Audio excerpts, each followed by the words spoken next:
You're listening to Barbell Logic, the podcast where we talk about what it means to experience strength and how you can use simple, hard, and effective strategies in training and nutrition to improve your life. It starts with meeting you where you are right now and finding lasting solutions. Welcome to the show.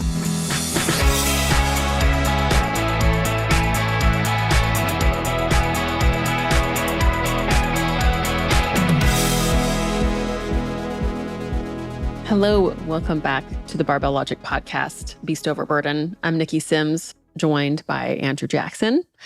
And we're going to carry on with part 2 of our conversation around gaining strength and changing body composition.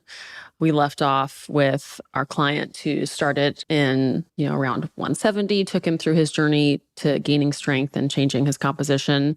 Now we have 2 more clients we want to walk through. 2 client types that we're probably pretty familiar with because they might hit some of our characteristics pretty well. But today we want to talk about a client who is kind of going through a phase where they're a little heavier. They're in their, 220s. We'll call a little fluffy. And then we're also going to talk about a female who wants to get strong and everything that she's going to go through. So we have our client who the body type would be what I call the post-athletic body type, where they've done things, they've developed muscle, they're, maybe in their late 30s, early 40s, they have a family, they enjoy grilling and eating delicious meats and drinking beer, and they love whiskey, and, they live a really full life, and they work hard and like to have fun. It's a great body type, in my opinion.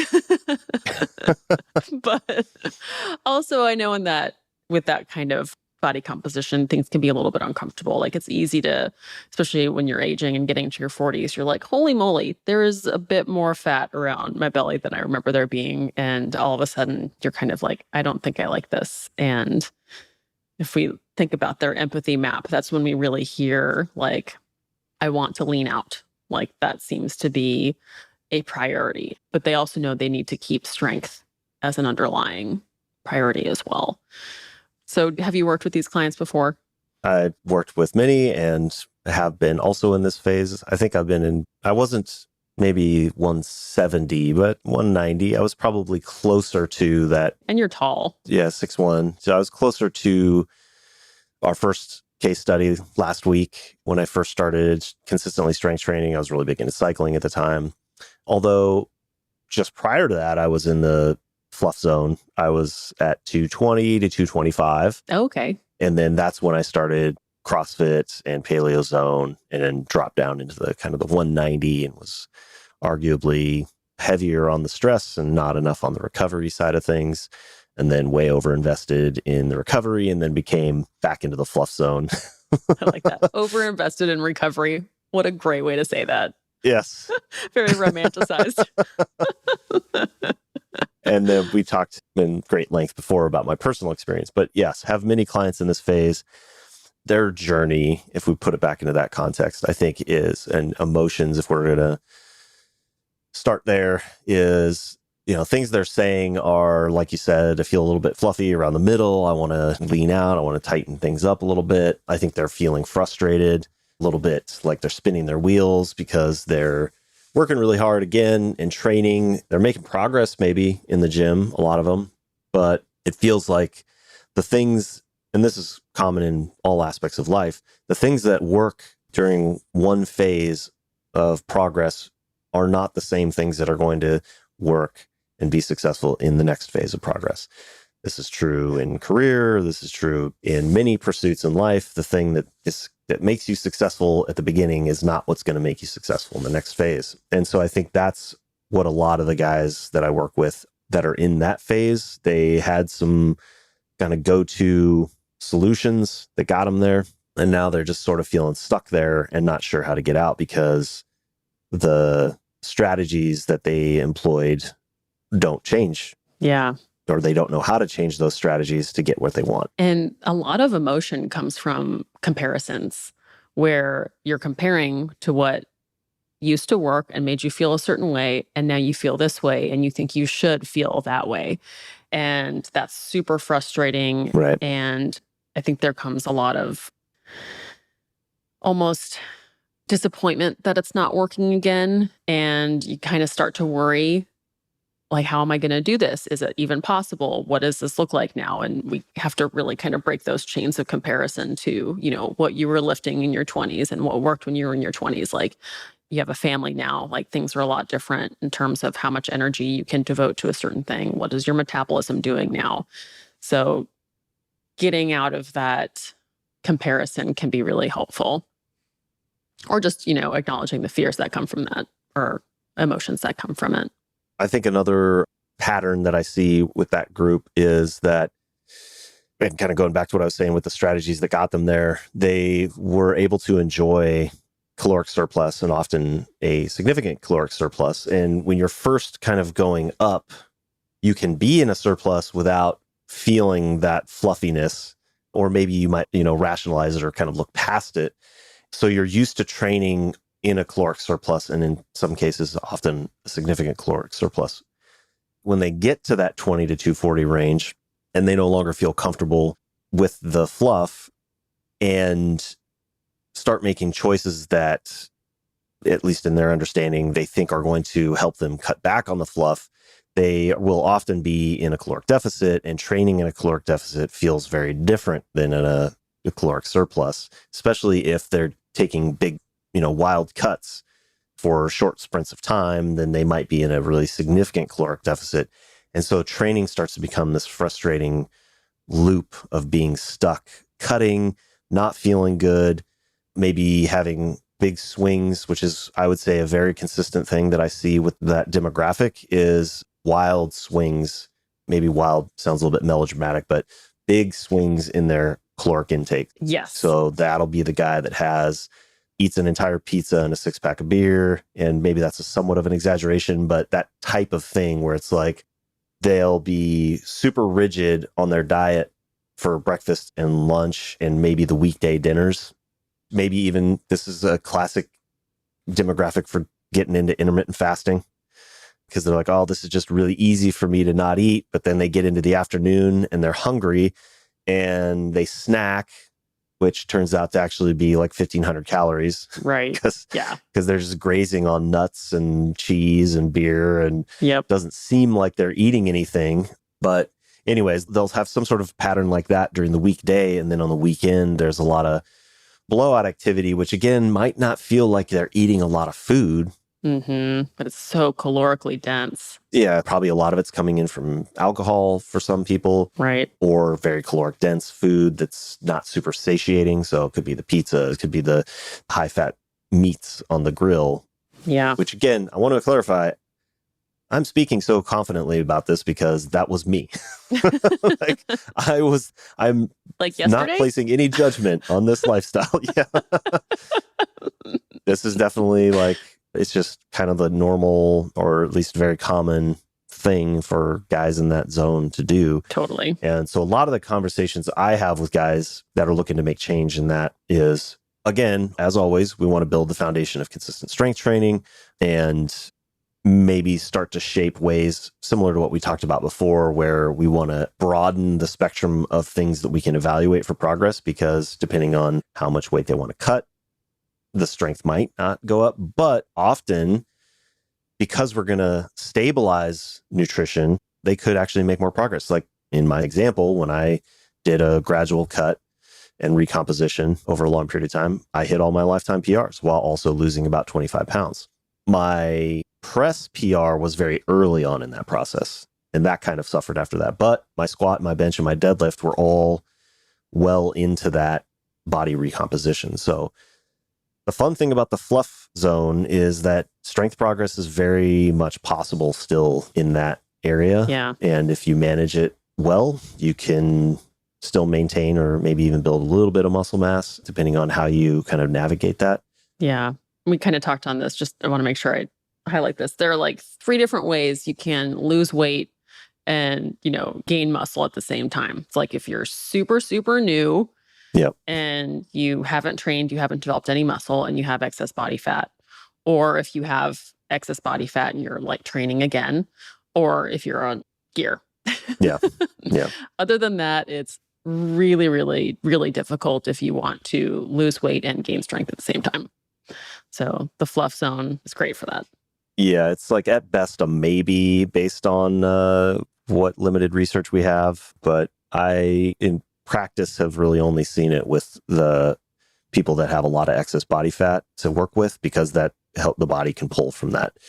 Yeah. But even then, the body's going to preferentially pull from muscle mass because it's so expensive to maintain energetically. So you got to evaluate yourself to see what's going to happen. But practically speaking, with that cohort, that demographic, the things that I find to be most important are figuring out how to reduce the variation, which is another way of somewhat saying what I did with the previous guy, where we want to build consistent habits. It's kind of the same thing. It's just that with the fluff zone guy, there's usually these big swings on the weekends or the nights or the snacking.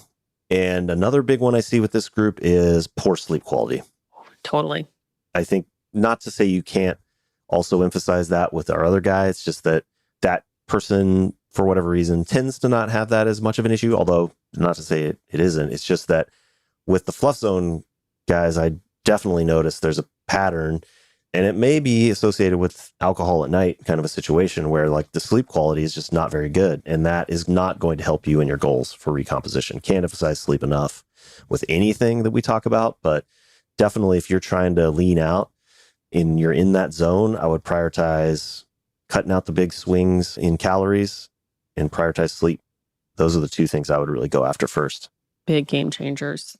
And those really influence how you feel. Like, yes, you can be eating pretty similarly, but if you don't sleep and have had 4 drinks over 2 nights, you feel so different than if you had not drank and had 2 good nights of sleep. Like, everything else in the week could have been exactly the same. Yep. But that'll affect your training.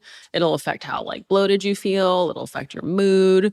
So it's like it puts a dark cloud on all the other good stuff that might have been going on. Yep.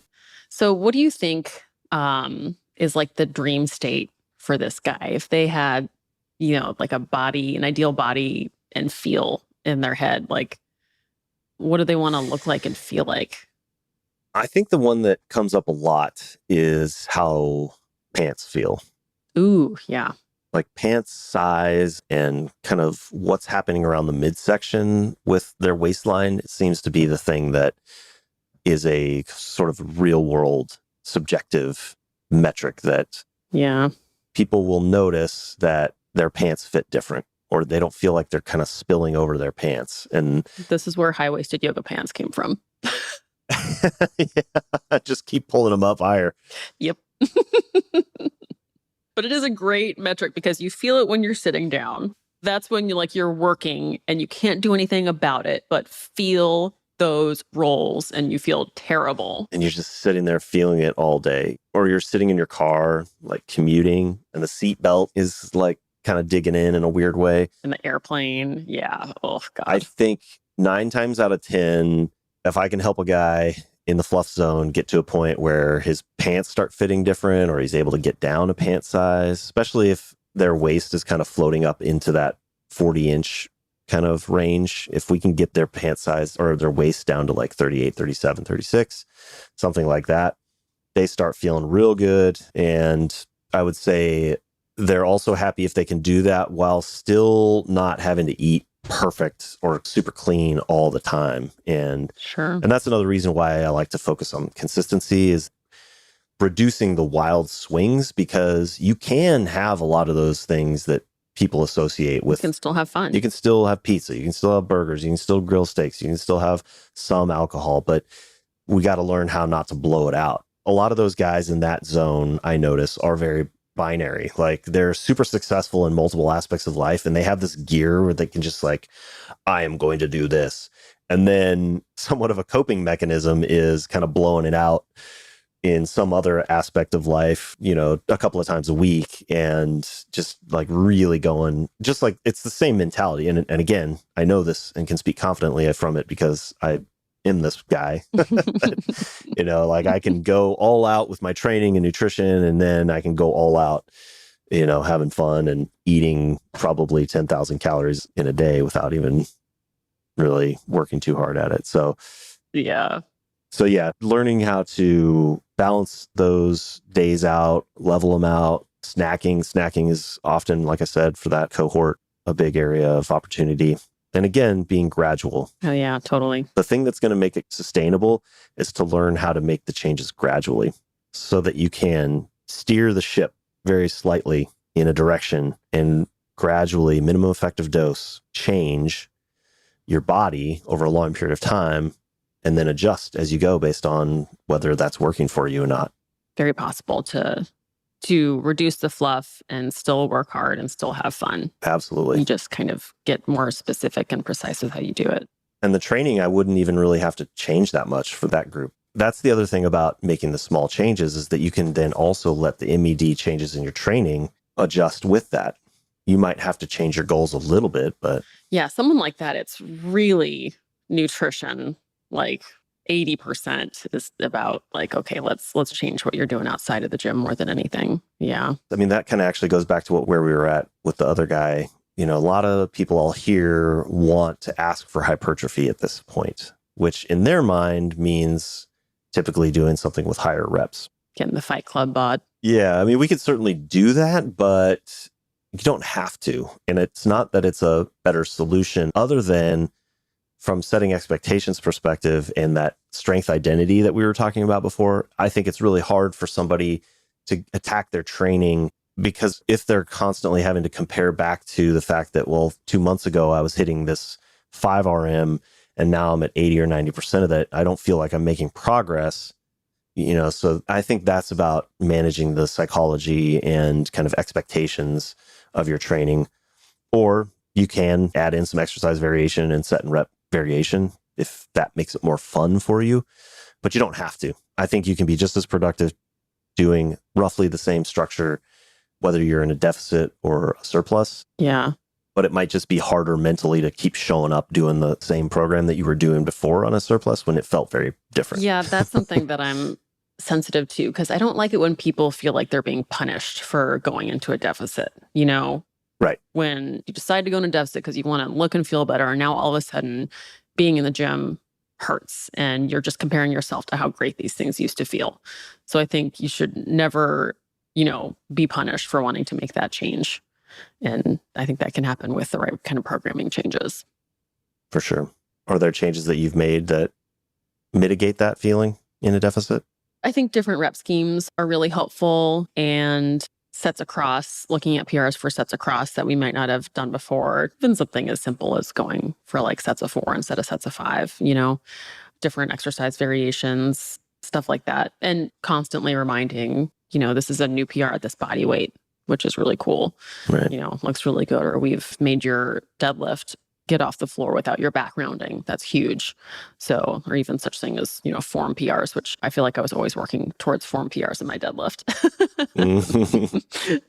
Body weight. Oh yeah, like chin ups. Mm-hmm. Body weight lifts. Like I definitely emphasize chins when somebody decides they want to start going into a body weight, and a lot of the other lifts are struggling. But man, you drop down from 260 to 240, chin ups get a lot easier. More fun. Yeah. So we ready for number 3? We have a lot of wonderful clients who are women too. And I think most of our clients, I can safely say this, who are women are also moms. I coach some ladies too who don't have children. So I think that's important to distinguish because what I've recognized in our clients who are moms is that they usually have younger children, which tends to mean they are doing a million things a day. And they're usually they're last on the list in terms of when they're going to train, when they're going to choose how to eat. It's like they are their last priority. They're helping run the family. And they're also, I think, really kind of competing with this expectation of they need to be crushing it professionally. They need to be crushing it as a mom. They also need to lose all this weight and look really good and be able to continue to do everything all the time. And that is just such a heavy expectation. Yes. So I think that's a really important thing to consider with these clients is they'll take care of everybody first. and they'll try and do everything. And when they can't do everything, they will beat themselves up so bad. And Yes. that's something. Yep. I have 2 clients that I feel like you're describing to a T. That it is just amazing how much they do. And then if any one piece slips or whatever, I don't even want, it's not even slipping. It's just like if any one piece doesn't go to what they expect, they're really hard on themselves, I think. It's like, Yeah. And it's hard to see because you can see all the things that they're doing, all the things that they're managing and taking care of and still getting to train. And you yeah, can see their numbers improve and they're lifting these amazing weights. right. And then for them to not meet their own expectations, which are so high. So that's a really wonderful client type to work with because they're also so hardworking. Like a lot of our clients are. Like, Yes. they will do what you tell them to do, and sometimes they'll do more. Yeah, totally. And then we have other women who we work with who I think have really gotten that bug. Like we talked to Monica on a recent podcast, who they want to have muscle. Like, we go to the gym now when we're traveling, and you say this all the time. You're like, 15, 20 years ago, there weren't women with butts at gyms. Like, no. Now they're trying to get butts. Yeah. Yeah. 2020 is like, this is like the decade of big butts, which is fantastic. So there's just like so much more of a push for women to have more muscle and to have a certain shape. The tough thing there is, I think, I even opened my Instagram this morning to look up something, and I just got like walled with this feed of just like ladies with huge butts, abs, and who knows what is freaking photoshopped. But it's this really interesting body type that you're driven to want to look like without it maybe even being realistic. And of course, it's a photo, it's a snapshot of someone who's maybe dehydrated. It's their genetics. They've had butt implants. You don't even know, but all of a sudden it's planted in your head, like, I need to have muscle. And then you see these really gorgeous, like, female powerlifters who are really jacked and strong.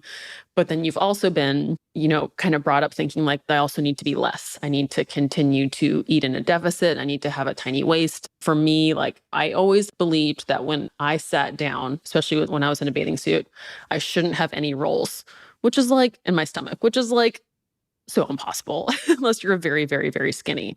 And it's hard to be strong when you're very, very, very skinny. So there are these always just like daily, monthly, across the year, different season, these 2 competing goals of, I want to feel really powerful and build muscle, but I need to be smaller. And so it's like this really constant tug of war just all the time. And so I think that's what I think a lot of women really feel like when they want to get into strength training is, how can I get muscular and be strong, but I also am so afraid of being any bigger. Like, I don't want to step on the scale and see a higher number. And even me, I've had attachment to like a certain clothing size. And what's funny is like that clothing size started to make me look fat. And when I went up a clothing size, I didn't look fat anymore. But like, it's just the way it was still like, it was like wrong in my eyes to go up to that clothing size, even though it like frames my body in a better way. So I think with that journey, being really aware of that internal battle is really helpful, because it's not something that we can just turn off. If we could just turn off that expectation, we probably would have already done it. And starting to be, I think, driven by how like a workout feels is really useful. Like for me, that means like being able to, pick up 225 and then being able to pick up 265 and then being able to pick up 315 and being like, holy cow, that is amazing to feel. Like that equals feeling strong. And, you might not have been able to do that anytime in your life unless maybe you were an athlete in school before, but you don't know what it's like to feel strong. And so you start to build that definition the more you train, and having someone help you understand that is just like a huge eye opener, I think, for a lot of women who in their head are like, well, I need to build muscle. Well, what does it feel like to build muscle? It feels like being able to do push-ups. It feels like being able to bench 95 pounds. It feels like being able to deadlift your body weight. So you really start to flesh out that definition. I find myself doing a combination of validating their efforts and their accomplishments, because I don't know And I get the impression they don't have a lot of people in their lives that recognize what they're doing and how amazing it is. I mean, Yeah. both of my clients, mid 40 or late 30s, early 40s moms that are also working professionals are deadlifting mid 200s for reps, about to deadlift 300. So, recognizing their progress, validating the work and showing up and supporting all of their priorities in their life and trying to keep training as something that it feels good to show up and it feels good to be strong. Yeah. And prioritizing showing up more than anything. Totally. I think has really been helpful. There's still, I think, a little bit of frustration. I can tell when they're not hitting the numbers that they feel like they should be, or if the scale's not moving the way that they want it to. But I try to be there. I think I lean a little bit more into being a little bit more of the cheerleader in that regard, or maybe framing it to, if I put it back into that framework kind of responsibility, that I'm trying to frame their training in a way that they can see the progress as well. Yeah.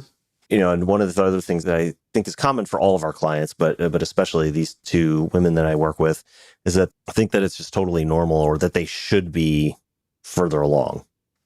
Totally normal that they're pressing over 100 pounds, or something like this. And, they're like one of probably a very small number of people that are in that phase of their life and doing what they're doing. Right. And just trying to make sure that training isn't one more thing that they feel like they're not being perfect at. Yeah, exactly. So, I try to give them, and this is true for all of my clients, I'm not doing anything particularly unique. I just find that giving them a little bit more wiggle room on the day to be able to flex with the fact that sometimes their day just gets completely nuked by one of the kids getting sick or, whatever thing. And again, this happens with guys as well. It's just that I noticed that, like you said, there's a little bit more of a tendency for the training to get backburnered. And so, I try to just be really supportive of everything else that's going on and validate that they're getting stronger as, they keep accumulating more of those days. Yeah. And associating that feeling of strength and accomplishment with showing up and doing the work. Yeah. Showing up and knowing that showing up and doing one thing is still very meaningful towards what they've stated they wanted to do. And Niki Berman's really good about this. I think she might have even done a podcast on this, like how to never miss workouts, because it's the workout being missed and turning, red in our calendar that we feel, and it hurts. But maybe you look at your workout for the day, you have 3 lifts and your day got nuked. So you go in, you got 15 minutes, you see what you can do in 15 minutes, and you probably got the first workout done. And that is awesome because it's still moving forward. And it doesn't have to come at the cost of what everything else that's expected of you that day. You get 15 minutes of great training in, it's still forward momentum. And I think having permission for that is giving yourself permission to do that 15 minutes and know that it's still really, really useful is really important. And what are the conversations you have when that client journey is that they want to recomposition? Bring it back to that. Yeah, thank you. Again, will really come down to nutrition. Sometimes I'll hear it as, can I do more ab work? Or I'd like to do more conditioning because I want to lean out. And we have to really talk about what that would mean in terms of their life outside of the gym. And that's, another, managing your own nutrition when you're managing the nutrition for the rest of the house is really, really tricky. But I think that one of the most important things you can do in the beginning is just take an inventory of what you're eating. I always like to have people just start to get aware of what they're eating with our visual food diaries and just kind of start connecting with when you are eating and when you're not eating. Because I think there's that battle comes up again where it's like, oh, I can't eat too much. I don't want to gain weight. And then, we're all highly emotional, male and female. So we'll have times where it's just like, you know what? I'm out for brunch. I want to enjoy myself. I worked really hard all week. And so we're in that same situation that you were talking about before where nutrition is not stable. Right. So let's see what we can identify from your current habits that will lead to some more stability. And then we can kind of, make some changes. And I also think that making changes around the type of food can reduce bloating so much that you don't feel like you need to lose weight anymore. because there can be things that we're eating or drinking that make you feel kind of acutely inflamed and bloated. And if you eliminate that, like with our 10-day nutrition challenge, you feel so good again that you don't even think you need to lose weight. Yeah. You might still have to do that, but I think everybody would benefit from, cutting out added sugars, cutting out processed foods, keeping protein in every single meal, not drinking booze, but drinking a lot of water. And you do that for 9 days, and you might have a completely different outlook on what you want to change in your body after that, because the way your pants feel different. And I'd say if you can do that, then check in on how your body's feeling. Then let's talk again about actually reducing your body weight. Because I think women, it takes such a long time to build muscle that if we want to do an actual cut, you'll very likely, and you might not have enough, excess body fat as it is to be able to conserve a lot of the muscle mass that you've invested so much time in building, that it's useful to make sure it's what you really want to do before we go into a cut. Yeah. And I noticed that the diets or what people associate with cuts, especially I get the impression from talking to women that the diet on a cut is extreme. Like it's very restrictive. It's very low calorie. Some magazines said 1,200 calories, and that's what ladies do. Yeah. And which is really hard to train. Full steam investment in caloric reduction, which totally leads to the swings of, massive cravings. And then that's where that yo-yoing comes in. You're totally right. Yeah. That's a tough one. And so I think learning the gradual approach, like you've mentioned before, is a game changer, and planting the seed of what it's going to be like in 3 months. Like 3 months seems to be a short enough time frame that I can wrap my head around what I need to do for the next 3 months and how that's going to feel, and know that I can do something different after that. And it's not a year-long commitment to being in a bulking and cutting cycle, which already sounds daunting. Right. In contrast to the 1,200 recommendation, what do you typically see? And obviously every individual is going to be different, but what kind of calorie range do you tend to see is still supporting strength training and recomposition, or, it's not going to be something where somebody's going to be gaining a ton of weight? Again, every individual is going to be different. It's a bit different. I think my ladies tend to actually be closer to 1,900 calories. Yeah. So it's a good amount of food. They're training. They need to be able to come in and train and move all this tonnage around, but it's not 1,200 calories. You'd have to be very light for that to be in there. What do you typically aim for? For myself, my current caloric goal is 2,100, which is awesome. A lot different than 1,200. A lot different than 1,200. You can have a lot more fun with 2,100. I think my breakfast is 1,200 calories. Granted, I know there are a lot of women that want to be 245 pounds. Yeah, but, different goal. But yeah, anyway, I think some of the most important things to take away from this discussion about, wanting to change your body composition is thinking about it in phases. Give yourself time to achieve this. Talk to your coach about what it's going to look like and feel like over, the next 4 weeks, 8 weeks, 12 weeks. And hopefully you heard how important it is to stabilize your nutrition, how important it is to keep training, and how it takes time. And that's okay.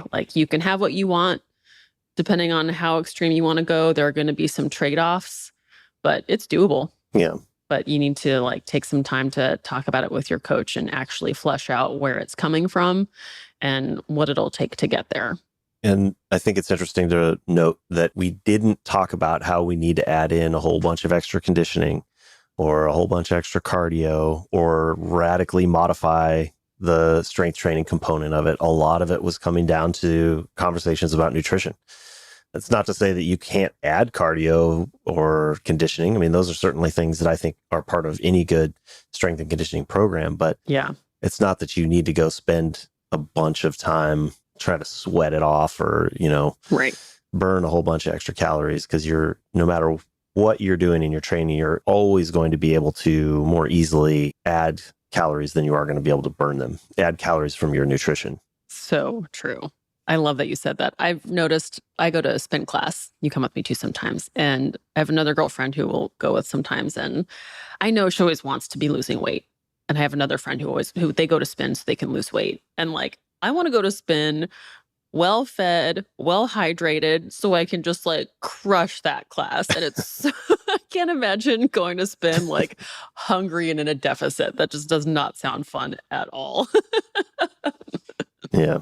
Yeah. So I think when you're doing conditioning, that's another state where you don't want to feel like you're punishing yourself, add in conditioning and have fun with it. Yeah. I mean, you're doing conditioning for the cardiovascular benefits, Right. Being able to train those energy systems, not burn extra calories. Right. Which is, I mean, it's definitely something, like I said, that should be in your overall program, but not for the sake of trying to recomposition. Yeah, it's so true. Awesome. Well, thank you so much, Andrew, again. And thanks for listening. I hope you enjoyed this episode. If you did, we'd love a review. We'd love some stars. And if you think this would be helpful to anyone, please share it. Thanks again for listening, and we'll see you next week.